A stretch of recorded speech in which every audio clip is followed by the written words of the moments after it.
Sa pagkakataong ito nga mga lodi, naubusan ako ng gasol, kaya itong dilata ng century tuna muna ang gagawin kong panggatong. Dahil nakita ko nga sa tuktik na pwede mo daw igatong ito kapag naubusan ka ng gasol. At ang maganda pa daw dito, pwede mo pa daw iulam ang laman nito. Buti na lang at may stock akong century tuna na palapat. Agad-agad ko nga itong binutasan dahil maya-maya ay mag-aalmusal na yung aking mga bata ay wala pa silang ulam. Sana lang okay ang life hack na to para makaluto ako kasi yung tindahan na bibilhan ko ng gasol eh sarado pa. At yun na nga, tapos na tayong magbutas at natapon pa yung kaunti. Ala, sayang naman. Pagkatapos ko nga mabutasan ng 5, eto, nagbilot na ako ng bulak kasi ito yung ilalagay natin doon sa 5 butas sa century tuna. At eto na nga siya mga lodi.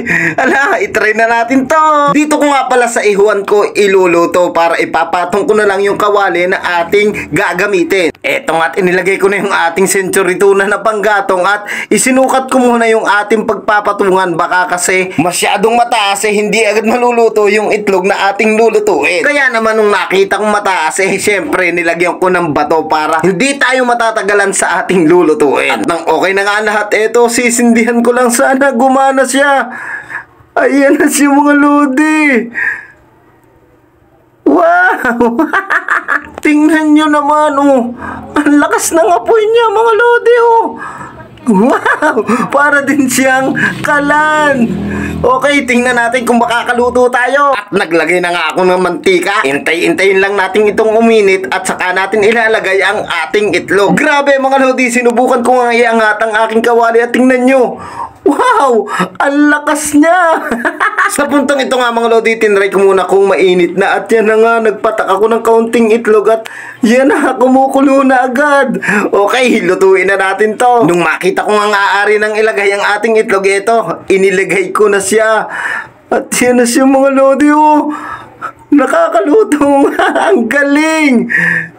Wow! Siyempre, nilagyan ko ito ng pampalasa para naman masarapan ng aking mga bata. At ilang minuto pa nga lumipas, eto na siya mga lodi. Babalik-tarin na natin para maluto naman yung kabila. Tamang-tama to, bago magbukas yung tindahan ng gasol, nakaluto na ako.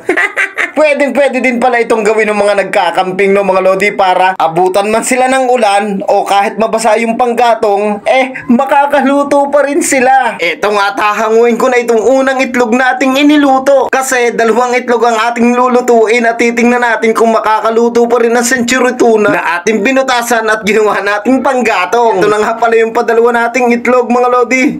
Ayan! Ala, parang makakaluto pa rin tayo mga lodi. Wow! Ang lakas pa rin ng apoy niya! Ala, ang galing!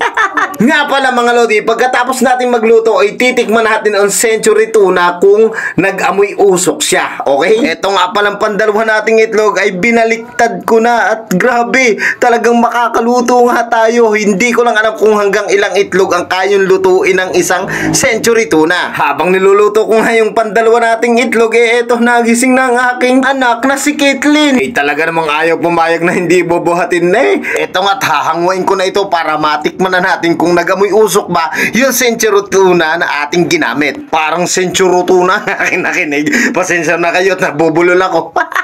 Yo mga lodi, natapos na tayong magluto at pasensya na kayo, ang dami sinampay.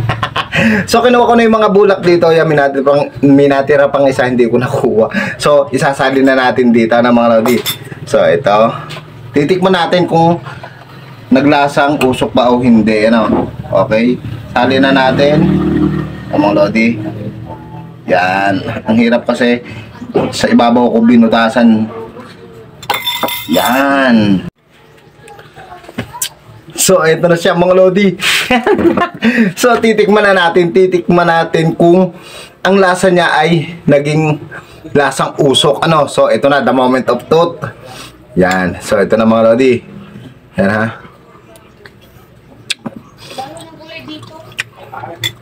Wow! Wala mo na lang lasang usok. Walang galing. Ang mahal naman to, yung mga gagaling. The best! Ang sarap! Tapos ito naman yung luto natin sa itlog. Yan mga lodi. papakita ko sa inyo. Ha? Ako nung papasko, actually, Ang ganda ng luto mga lodi oh. Parang hindi kayo, sa kalasa kayo. Oh, diba?